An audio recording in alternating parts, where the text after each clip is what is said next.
Thank you, Josh, for that introduction. It is just a real pleasure to be with you all here today and to be part of the discussions over the last couple of days. As Josh mentioned, this is a conversation about innovation through inclusive economic development. I'll have to mention that I'm at a bit of a disadvantage at the moment for this. We all agreed not to use PowerPoints, and if you know anything about professors and PowerPoints, it's a real challenge. But in the spirit of this discussion about inclusive economic development, we also thought it was important to recognize that the problem when power, or the corrupting influence of too much concentrated PowerPoint as well. But what we want to do is really have a fireside chat with you all. Just really have a conversation about some of the challenging issues that sometimes come up in conversations about innovation and inclusion, and really have inclusive economic development. So I'll just warn you a little bit, there may be some difficult issues that come up today, but I hope we can lean into those conversations. Because one of the things that I think we all know is that we need to talk about inequality and need to talk about really the unprecedented levels of racial inequality in particular and poverty that exists in our society, and what a new innovations mean for really trying to create a future with increased economic opportunity for all, rather than a society of increasing inequality. And so we know from, so in addition to the conversation, I'm going to say a few introductory comments, turn it over to our really esteemed guests here today to say a few introductory comments as well, and then we're really trying to get into a conversation about it. But I just wanted to say a couple of things. One is, we know from much economic research that innovation is central to economic success. Joseph Schumpeter and all the economic changes. But we also know that inclusivity is critical to economic success. And that's not just like us leftist professors at UC Santa Cruz with that evidence, but the Federal Reserve, the International Monetary Fund, the World Bank have all done extensive studies that those regions and countries over the last 40, 50 years that are more equitable, in fact, perform better. And part of that is in a society where there is rapid change, we need to be having conversations and adjusting to these changes together. And when there's political conflict and inequality, it makes that much harder to build the trust and connection that's so important to moving ahead.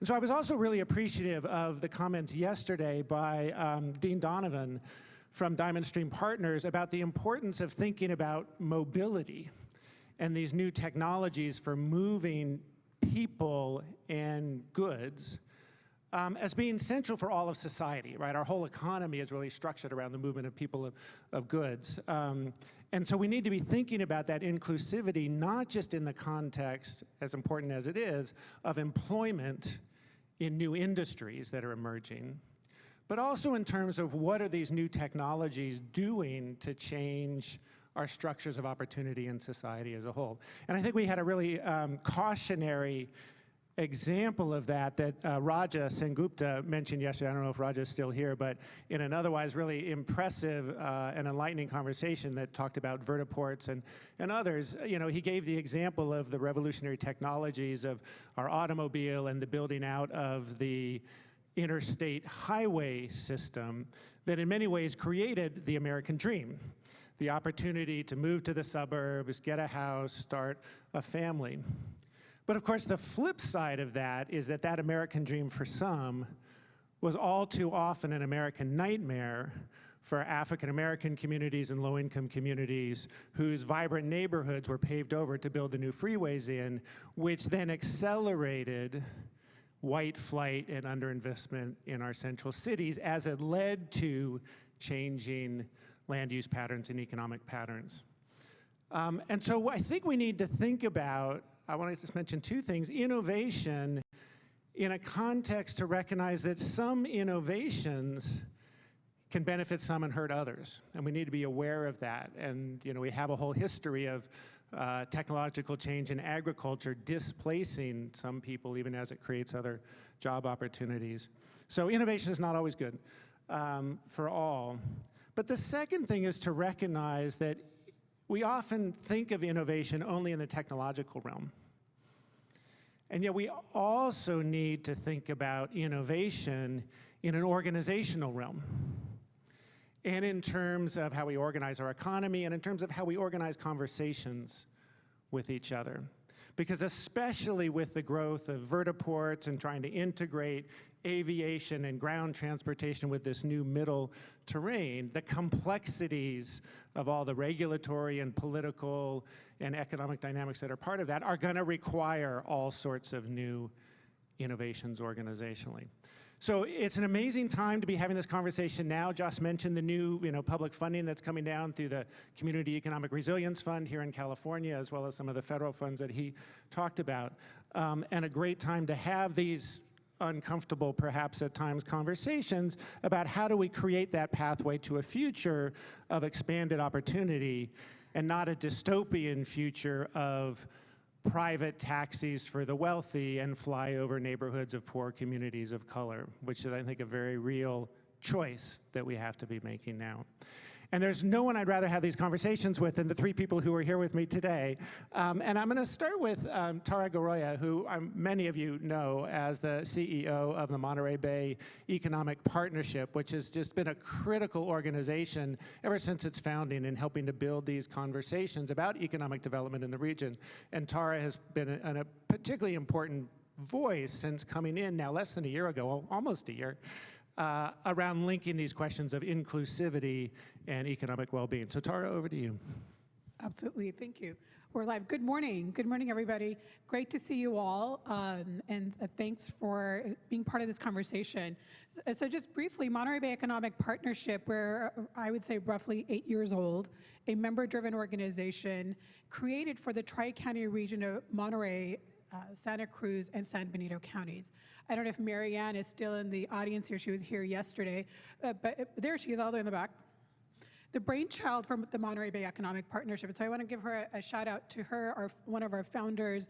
And we have very many founders that many of you probably know, like Bud Colligan and Renee Mendez. Now, why do I point that out? I point that out because innovation and great ideas must start somewhere. And so this great idea was birthed by Marianne, who's sitting in the back there. So we're grateful for brilliant ideas and bringing communities together. The purpose of MBEP was really to be an economic partnership where industry, community-based organizations, municipal and county governments, everybody comes together as members. So we are a membership-driven organization, and convene conversations regionally that impact us around housing. And when we talk about housing, it's housing for all, affordable, permanent supportive, market rate, everything in between that we need so desperately in this region that impacts our shared economies between the tri-counties of, again, Monterey, San Benito, and Santa Cruz. In addition to that, broadband access, we want to talk about innovation and technologies and train people virtually, but in our quasi-rural area that we live, do we have truly access to broadband that will aid in our education and facilitate our economic growth? Our third pillar at MBEP, and we call Monterey Bay Economic Partnership, MBEP for short, for those of you who are unfamiliar. The third pillar is really economic and workforce development, and hence why the economic partnership was created, and fourth is policy advocacy. We're also a firm believer that some of these conversations cannot happen locally, regionally, as well as the state and federal level without some policy conversations as to truly move the needle. As Chris mentioned, I've been here a little less than a year. I celebrate my 1-year anniversary in January. And it's very sort of heartening to be in an environment that's very collaborative, very forward-thinking. However, also, as we talk about this on this panel, being very mindful, especially at MBEP, with this tension between industry and community and the workforce. And I think that's kind of what we're alluding to here, is that innovation is fabulous, it's wonderful, that's how societies and communities move forward, while at the same time recognizing that innovation is not always beneficial for everybody. And how do we bring our communities together so that we can truly upskill, uplift all of our communities? How can we be a conduit for workforce development? And we're going to hear some really great examples of what's happening. Much of you already have heard about the Joby experience and the partnership with DART. So again, high level, MBEP is a regional organization. That's our first and foremost, our mission of what we do for a vision of sort of economic health and quality of life here in the Tri-County region. The second sort of big partnership we're part of is a Central Coast partnership called the Uplift Central Coast, and that is along the entire 6 counties of the Central Coast of California, recognizing that we are more than just simply a tourist destination or the salad bowl for our world, but we have so much more technology and innovation, especially around air mobility. So we're part of what's called the Uplift Central Coast Community Coalition that we will learn more about a little bit later. And from there, we'll turn it over to Ken. Yeah, I'll mention Ken Smith is the coordinator of something called the Salinas Inclusive Economic Development Initiative that he'll tell you a bit more about, but has many decades, and I won't embarrass either of us by how long we have known each other, but deeply rooted in the Monterey Bay region for many years. So Ken, over to you to tell us a little bit about the Salinas Inclusive Economic Development Initiative. Yes, good morning all. Thanks for that introduction, Chris. It's a pleasure to be here with you. My name is Ken Smith. I'm the project manager of the Salinas Inclusive Economic Development Initiative, and I went old school and I made sure you have a piece of paper on your table, which has lots of information about SIEDI. I'm going to say a little bit about what SIEDI is, and then I'm going to turn it over to one of our participating cohort organizational members who's going to tell you a story about workforce development, and then I'll come back after she's done and finish up with some thoughts on how I see SIEDI fitting into everything we've been talking about.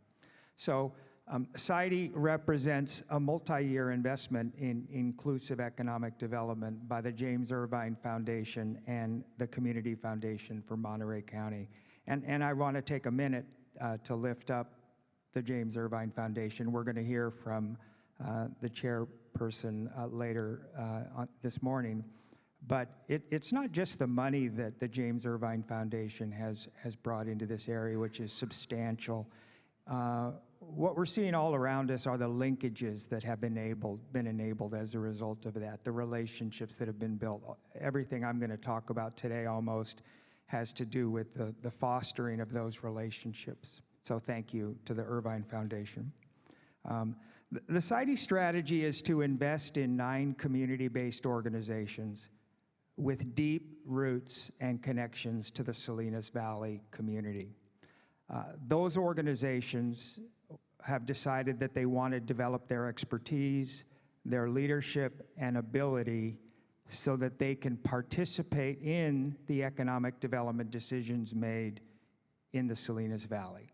And the theory of the case is simple. If economic development decisions are informed by the lived experience of the community residents who live and work in our economy, those decisions will be more effective at producing the benefits and the thriving economy that we all want. So that's a pretty simple theory of the case. We are a new initiative. We're just finishing up our first year. We're happy to be here today to share some thoughts with you about what we're doing and where it fits in.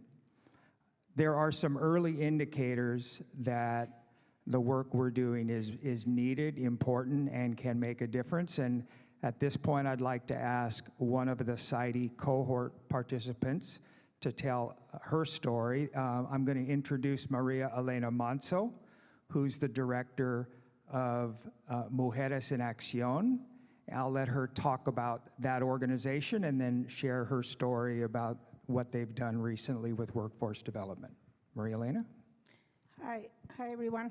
Like Ken said, my name is Maria Elena Manzo, and I'm the program director for a peer-to-peer program in Monterey and Santa Cruz counties to support women become economically self-sufficient and develop their leadership skills so they can engage effectively in public life. So many women are blessed with the talent and vast potential, but they lack the tools and opportunities to rise. So Mujeres en Acción uses the peer-to-peer participant-driven approach to help women identify any barriers and creating connections that are to advance their economic mobility and self-sufficiency. Since it was launched through the Action Council in 2015. The program has helped many women become economically independent and gain their confidence and leadership skills that to help them recognize that can transform the quality of life for their families and other community members. What we do is we help them recognize that everything that they need to succeed, it's already within themselves. At Mujeres, we strive to live up to our names. So when the pandemic hit, we made over 3,000 calls to families in the community to hear their struggles and their fears. And through our membership with COPA, Communities Organized for Relational Power in Action, we brought our stories to the Board of Supervisors and advocated for the creation of the VIDA project with almost $5 million in county funding to hire over 100 community health workers from the community as trusted messengers to break the chain of infection. So this innovative approach, hiring people from the community that were not necessarily the traditional candidates organizations look to hire, but in fact, most of them would not even gotten an interview if they would have turned in an application. But they have proven to be the perfect person for the job. They understood the fears of the community because they are part of the community. They understood the challenges that they were facing. They knew the right spots where to do outreach and talk to people because they go to the same store, the same bakeries, the same churches. So with training for these women that were from the community, we provide them the tools to be able to do the job. And they already had the lived experiences. They already have this talent. They just needed the right tools to do the job. We help them get a certificate to do testing. They learn how to put data into the system, and so they were able to transform the way COVID was happening in Monterey County. They helped open businesses so our community could continue. So what we believe in Mujeres is that with the access to knowledge and the investment in them, they can really change their life. If we give them the knowledge, the resources, and the connections, they're capable of transforming not only their lives, but also the life of their family and the community. What the VIDA project taught us is that when we combine the talent of motivated women with a living wage and provide them with training while they're performing the job, women can succeed. We call this the model, the earn as you learn. We recognize that not everybody can stop working and go to school and get trained because they still have to feed their families and pay the rent. So since the VIDA project, we have partnered with the other organizations like United Way, Bright Futures, and even one of the members of our cohort, Lost Fishes and Computers, to expand and continue with the Earn As You Learn model. This was only possible because of the collaboration that we had. We heard first about Jobby and the internship program through Jackie Cruz from Harnell that came to give a presentation at the SIEDI convene. And so after that, that's what activated the Us Mujeres meeting with Jobby. I remember that Barbara Meister, who is our mentor for SIEDI, when she came to me and said, I think you should meet with Jobby. I was like, what do you mean? You know, I was actually really intimidated. I'm used to talking to other organizations, supervisors, assembly members, but never with an industry. So we started learning more about Joby, and when I learned that, I thought, I have what they need. I actually have something. I have what they need. We are the solution to the problem. So they need a workforce, and we have access to them. Many applications came from Mujeres en Acción to apply for one of the 15 positions, and actually 3 of them were hired. Three of them that are connected. One is the son, another is the brother, and the nephew of 3 of the Mujeres that are part of Mujeres en Acción. So I want to tell you a little bit about their experiences with that. The first one is a 22-year-old. He was working as a butcher at one of the stores, and I had a conversation with him and asked him, how are you feeling? He said, I was looking for something. I never thought it would be this type of job. I never knew that I wasn't thinking about technology, but this really made me see things different. I had to take a pay cut in order to be part of the internship, but I'm happy that I did it because I'm learning so much and I can see my future in this industry. The other one, it's a 21-year-old, and he said, well, I was doing, delivering parts for one auto, agency, and so when my mom told me about this and I applied, and they hired me, I'm so happy. Thank you very much. This is changing my life. And I asked him, why do you think they chose you? And he said, I don't know, but I'm really happy. And I said, is there any skills that you have? I'm only building my own car. And I said, well, maybe that has something to do with that. And the last one, a 19-year-old working as a farm worker on the fields, when I talked to him, he was all excited, and he was telling me how he already, in less than 3 months, already got a raise. And he says, now I never thought that I could do this type of job. It would have never crossed my mind. I think I would have continued working at the fields, but now I know that I have a future here. I love it. We get so much support. If we need money for gas, you just have to talk to them. If I know that I'm not having enough money, I can ask for more hours, and if they're able to give them to me, they give them to me, so I'm working overtime sometimes, and I'm so excited. Now I have enough money for my expenses, and I'm saving. I want to buy my car pretty soon. I'm using my mom's car, so my next step is to buy my own car so I can get myself to work. So I also learned a lot of the technology when I met with Josh and with Peter, and what I gather from all this is that when we win, when our families thrive, and we can, your businesses thrive, and we all win, So when we combine our families, with their drive and talent, and we pay them on the job training, they're able to really thrive and change our community.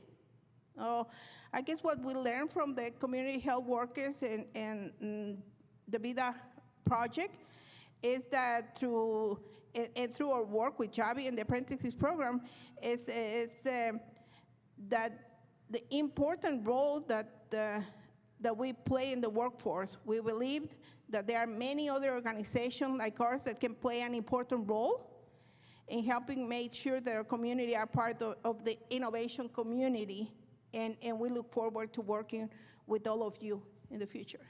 Thank you. Thank you, Maria Elena. Well, I think that story illustrates where we see SIEDI fitting into the efforts at building a future vibrant and thriving economy for all in the Salinas Valley. I'd like to suggest that what's emerging for us is that we see SIEDI as a solution, a possible solution to a problem faced by all of us here. whether we're community-based organizations, elected officials, economic development professionals, educators, or employers. The problem is, how do we identify and implement the right investments and strategies that will most successfully develop the Salinas Valley workforce so that we can take advantage of the kind of opportunities we've heard about over the last couple of days? I am not a tech person. I've been kind of amazed at what I've been hearing. But my big takeaway from yesterday especially is I'm impressed by the problem-solving ability of some of the people in this room. And I'm excited to tackle a problem with you, and I'd like us to take that problem on together, which is, how do we make sure that as we're lifting people and payloads, we are also lifting the community? We need to understand, I think, the nature of the problem.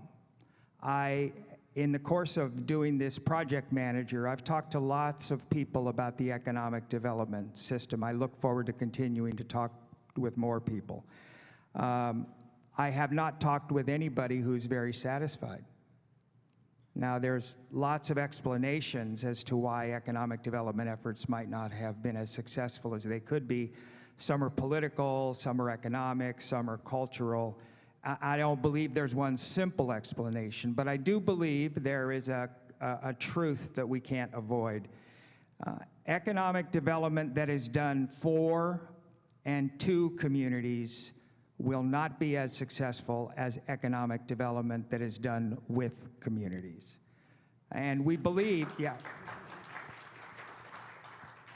we believe that the core innovation needed is for us to all break through to new ways of thinking about who our partners are in building our economy. Like yesterday's panel on the innovation pipeline, I was struck by how messy and uncomfortable and tentative the process is, and how it's driven by experimentation, trial and error, curiosity, and how everybody was committed to learning together. And I think we should apply that same thing to tackling the problem of making sure that we lift up the community. And that means we'll all have to learn together. The SIEDI cohort members, the 9 community-based organizations you see on your sheet there, they may have to grow into new roles and imagine new skills that they didn't envision a year ago. They have to take responsibility for our economy. We have started in SIEDI to stop talking about the economy as if it were somebody else's problem, as if it were something that was built by divine intervention, by laws that we can't understand, but instead, with the help of Chris Benner, we began to think about it as our economy, something that we can craft and that we can affect.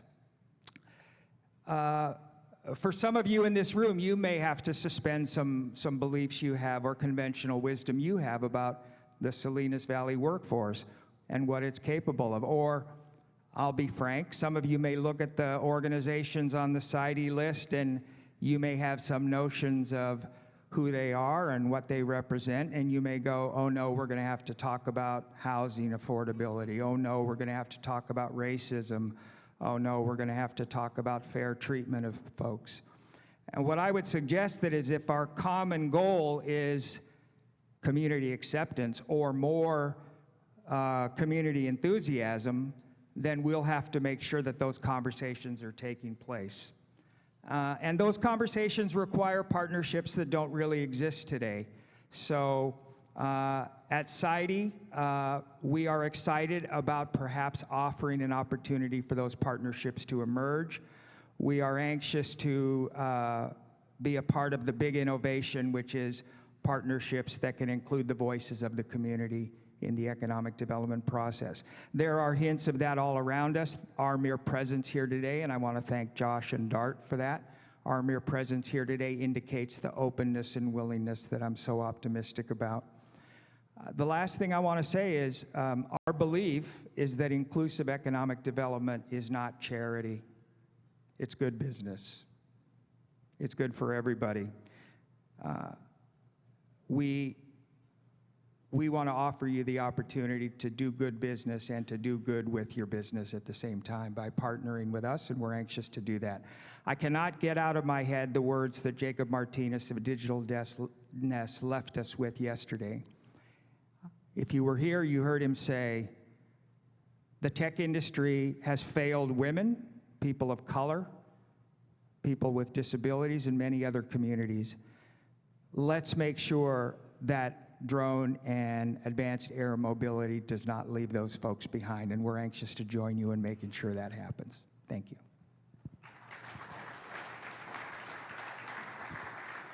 Those were all really powerful comments. I want to thank you for that. And I should also remind you, if you want to join the conversation, slido.com, the code MBDART22. I've got the questions here.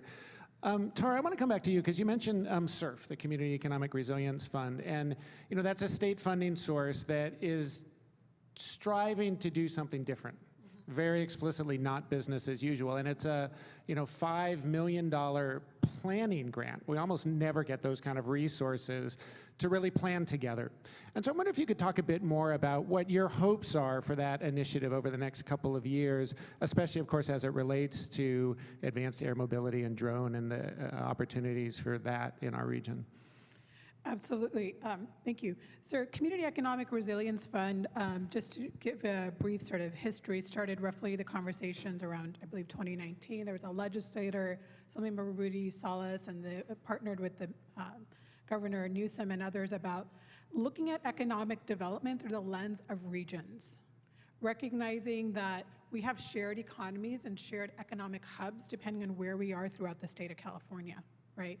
It's hard to sort of draw lines and borders and make investments for sometimes in one city or one county, but really looking at it through the lens of different hubs and what are those, and how can you really truly create communities and regions that rise together through this sense of shared economy. But at the same time, as we were going through the pandemic and living through that and all that it unearthed, from health disparities to economic disparities, and bringing sort of our racial conversation and reckoning through the forefront nationally and sort of locally and regionally, what does that look like? How do we get past the business as usual, right?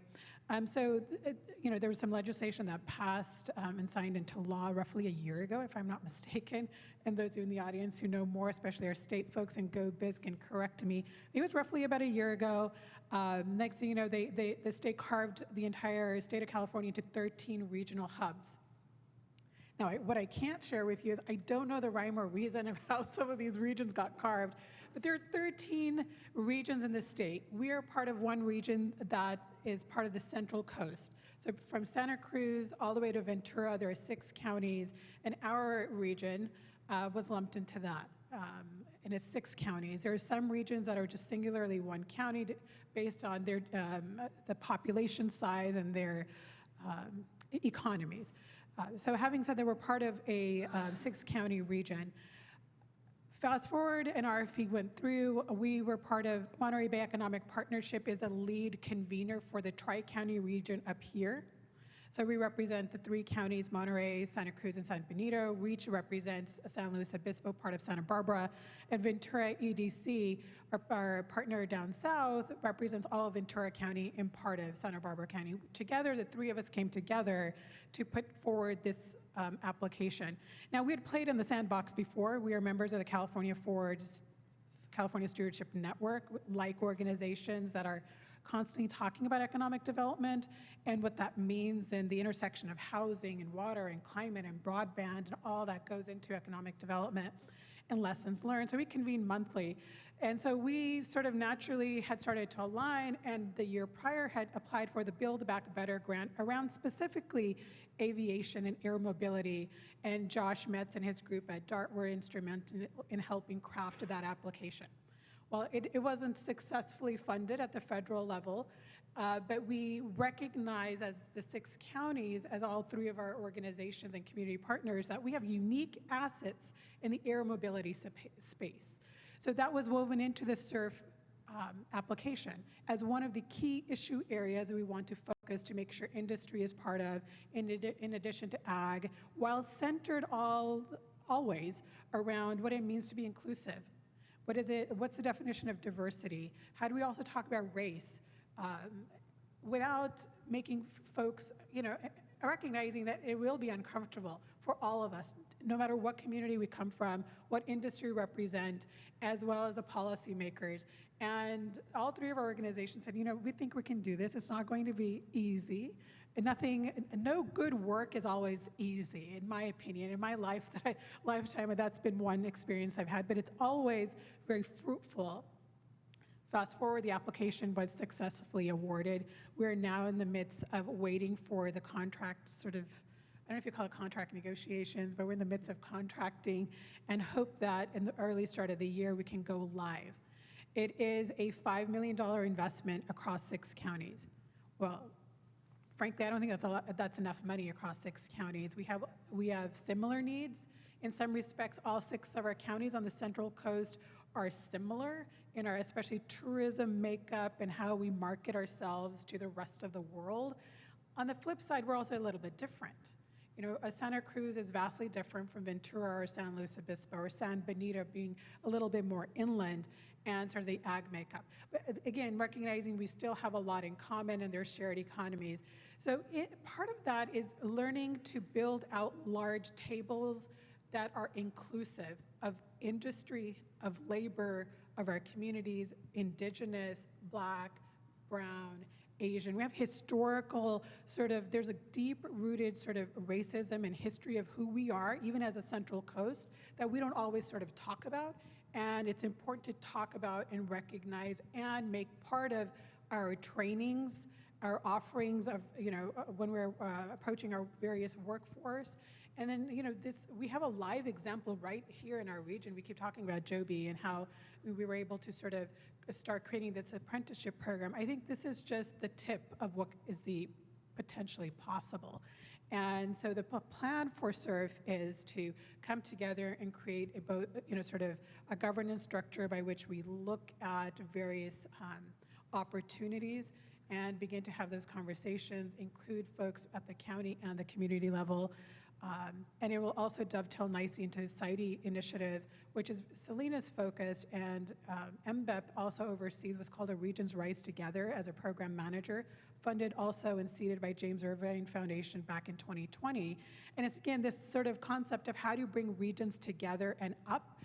And it would serve, that program started as very Salinas specific and now is broadening out to South Monterey County, Pajaro Valley, Watsonville, San Benito, because again, shared economy. We don't always live and work and play in the same place, right? So how do we, how are we intentional with our workforce and also our industry? A lot of our industry partners don't necessarily just live and work in one city, one county.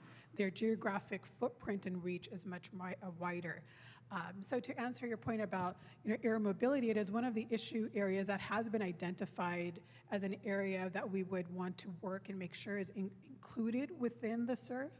And then, hoping to sort of build off of that, we recently also submitted an application for the National Science Foundation, also to create this economic hub that would be very specific to air mobility. Now, fingers crossed we'll get funded. That has yet to be determined.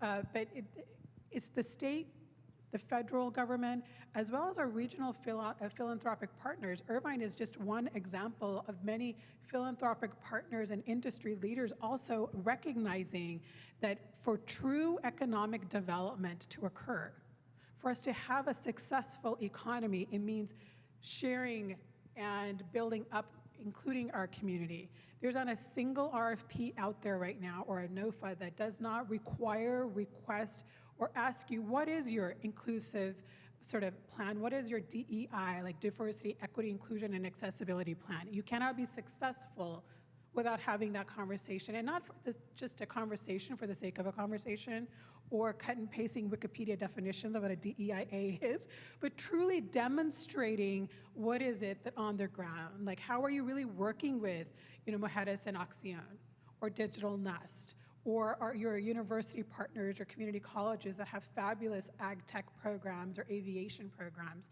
It's showing that. And it's now a requirement from almost every sort of, I feel, everyone. And I think it's a great development in the course of my 18, 20 years span of a career. I do think it's a positive development.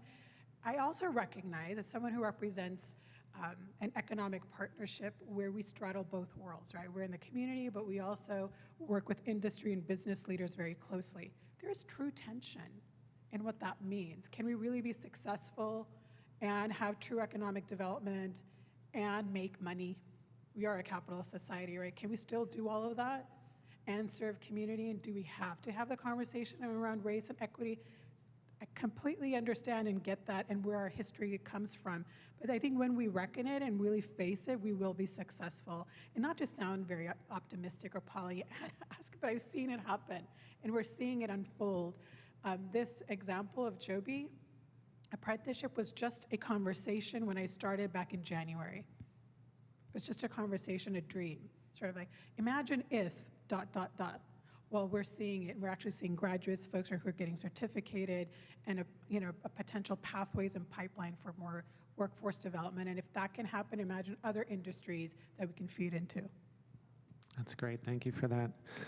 Maria Elena, I want to come back to you because your story was such a powerful example of how working with communities rather than, at communities can help bring unrecognized talent into new spaces and provide opportunity. But that requires building trust. And I wonder if you could talk a little bit more about that process for you, and particularly around technology, because often there, for many marginalized workers, there's a sense of technology as a threat. Automation, it's going to put our people out of jobs. Technology comes to the field, people are going to lose their work. So I wonder if you could talk a little bit more about sort of that relationship with technology and how we can overcome those challenges of those histories that we've experienced and build a stronger, trusting relationship. Yeah, I actually, myself, when I start hearing about DART and Joby, and I'm thinking, yeah, sure, you're going to hire 10 people and you're going to displace 100 people, not really knowing what the reality is. So the importance on us meeting with Joby and recognizing that there's opportunities. I mean, the guy that was working at the field that might be displaced found a job now. And also, so it's that connection, but it's developing the trust and also hearing the community, because there might be some unintended consequences when this happens, but it's messy. I mean, look at me. You could have a better speaker here than me, but I bring something. So you don't need me in the conversation. You need the community in the conversation. So making sure that we do that and that we develop that trust and that we're willing to have those difficult conversations and how do we work them through and how we negotiate and compromise and figure out what's the best way to make it work. That's great. Ken, I want to come to you, and I'm bringing in some of the questions that are coming through, and again, Slido.com. Ken, you were talking about the importance of workforce development with communities. And one of the questions is, from participating in the Symposium and the Joby Apprenticeship Program, do you have ideas for next step actions to build momentum? How do we move forward from this point to help strengthen workforce development with the communities in the SIEDI initiative and others? Well, yeah, and I'm going to start by saying that I agree with everything Chris and Tahra said about the discomfort associated with opening up questions of inequity or racism or injustice. I want to suggest, though, and this answer will hopefully lead, I think there's a lot of comfort in those discussions, and because the comfort is that the actual investments of dollars and the actual strategic planning of programs will be rewarded with more success if they are linked to and connected to community-based experiences. Now, in order to get there, you may have to work with people who are more rooted and connected in the community than you are. That doesn't make you a bad person. It just means you are not rooted and connected in the community.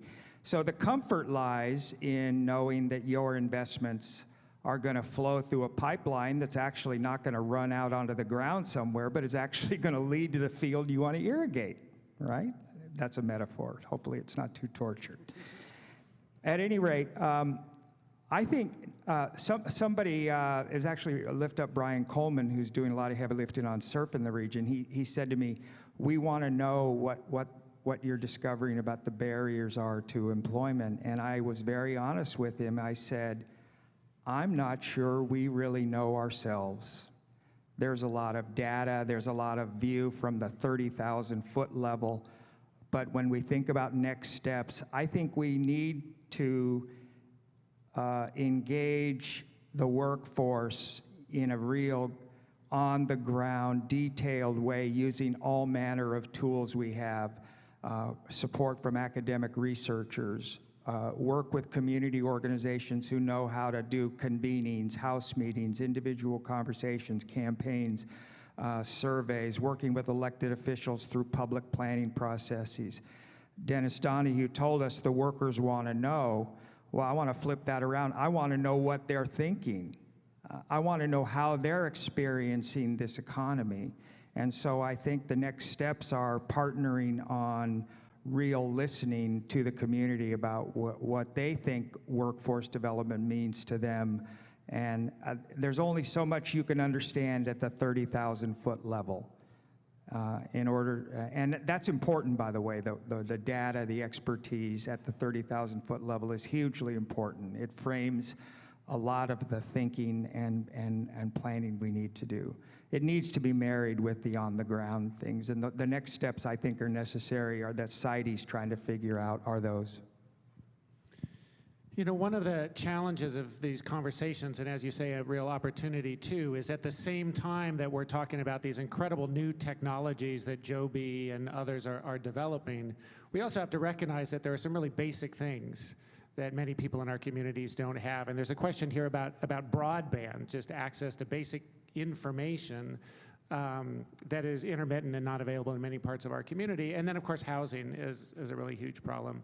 So, Tahra, I wonder if you could just talk a little bit in terms of some of those, you know, basic things, I think, both on the technology side and broadband access and housing, and what you see as the current status and opportunities going forward in our region.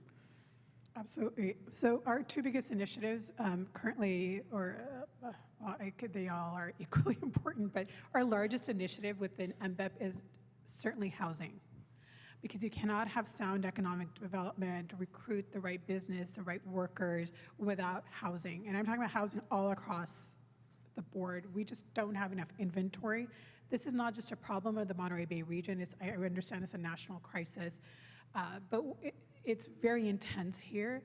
I've shared my personal experience with a lot of folks. I moved from Boston here, and it just did not make sense for me and my family of four, we had two little kids, to move across the country to a region that was so expensive and unaffordable. We're still in what I would deem as subsidized temporary housing. I've been here, now 11 months, trying to still find housing. And I'm technically a C-suite staffer, right? Imagine the people who are holding down several jobs and multiple families and multiple generations living in one house, one apartment. This is real. I mean, especially like our ag community, our tourism community, the folks who support, I should say, our tourism industry, driving many, many miles just to get to the peninsula to service our tourist population. So it's a huge need, and we're working at MBEP across the board. This is, around homeless issues, permanent supportive, affordable housing, working with developers in cities and municipalities. We've done a series of workshops on the housing element, the regional housing needs goal. What does that mean? The state passed legislation that regions and cities have to sort of meet certain numbers and goals. How do you get there? Right? It's sometimes easy to make policy at some level, but then the execution and the implementation and the funds are challenging. Back in, I'd say 5-6 years ago, MBEP also embarked on what's called a Monterey Bay Housing Trust, trying to fundraise, for those of you who might be interested, creating a pipeline of funding for pre-development loans for certain developers who are unable to get that on the market, and partnering with the Housing Trust of Silicon Valley, who provides a 4-to-1 match. looking at Apple and Google and others who are also interested in workforce development in their, in the shadows of the Silicon Valley, whether that's Santa Cruz County or San Benito County, trying to be, at the end of the day, as creative as possible, right? We need creative solutions. There used to be, I say used to be because I think depending on what circle you're in, the American dream still consists of home ownership. In other circles, the American dream is simply to afford to rent like a place, a roof over your head and to provide for your family. So housing is absolutely, a huge constraint when we look at economic development. The second is broadband. Again, many of us sort of who are privileged to have that, and we have cell phones and little jetpacks, and we go to we're working in places that have this available. We don't think about it. But the pandemic also unearthed where there were pictures of children outside of Taco Bell and McDonald's trying to draw the free Wi-Fi just to get their homework done, to do their virtual learning. And yet I've heard repeatedly we can use virtual platforms to teach folks. And Bonnie sort of talked about how you can train pilots and others to get certified, and they don't even have to be local. They could be anywhere. That's fabulous. But if you're in the South Monterey County or in parts of San Benito or Santa Cruz where you don't have access to broadband, that's not an opportunity for you. So that's also an area where we work in, trying to provide equal access to our communities. MBEP serves as actually the executive director of South Salinas Valley JPA that serves the South Salinas, the South County of Monterey. These are smaller, more rural communities, and the intent is really to bring in funding, leverage resources from the state, the feds, and local regional efforts to have that connectivity. So there's a lot of efforts going on, but those efforts can only be successful by partnering, by true partnerships and collaborations. What I think has been the theme throughout the two-day symposium is how can we partner, have public-private partnerships, partner with industry, partner with leaders, our policymakers, and our philanthropic partners. Everyone needs to be at that table. We keep talking about the table and building the table, but to address broadband and housing and economic and workforce development, everyone needs to be there. And we need to talk about our lived experiences and how that actually adds value to moving forward and isn't just another story. And I see Josh in the wings there with the, cane just about to pull us out and our clock went down. So I think we're going to have to end it there. But please join me in thanking all of our panelists for all the work that they're doing and all their great comments today.